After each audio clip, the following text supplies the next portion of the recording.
usually at the end of Paul's pastoral letters, he gets serious with some practical stuff, and just after the high-flying theology that the first part of his letters generally is made up of, he will start to talk about what this all means for the way we live with one another. And in Romans 12, where we're up to chapter 12, Romans, verses 9 to 21. Okay, that's where we're going this week at Mustard Seed, and it is that part of the epistle where Paul is saying how we should then live in consequence of all the things that he's laid out earlier in the letter.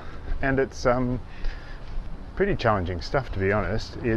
He says basically that we should do no evil to anyone, even those who do evil to us. In fact, the thrust of what he's saying is the only way to overcome evil is with good, and that we should leave space for vengeance, but not from us.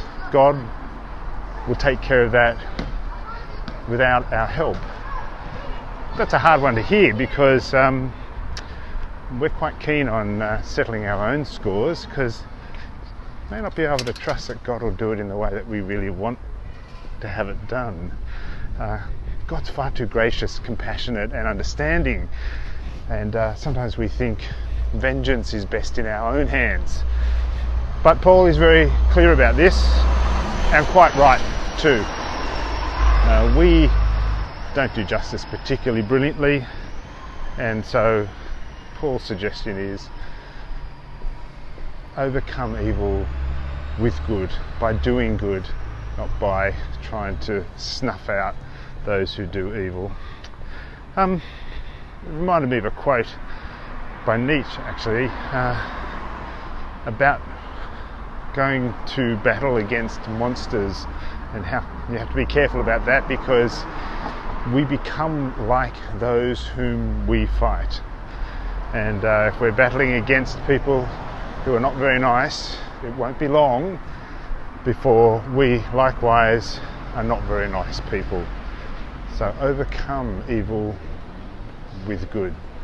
There's a bunch of other things in that little section in Romans, and come along to Mustard Seed if you want to find out more.